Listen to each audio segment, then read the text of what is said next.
Jeg vil nu vise dig, hvordan du hurtigt og nemt kan aflyse en aktivitet, som du har oprettet på bookingportal.com. Du vælger først at klikke på mine organisationer.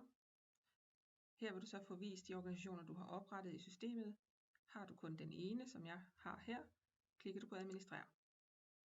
Herindefra får du vist en oversigt over dine kommende begivenheder, og i det her tilfælde er der kun én, så den vælger vi også at administrere.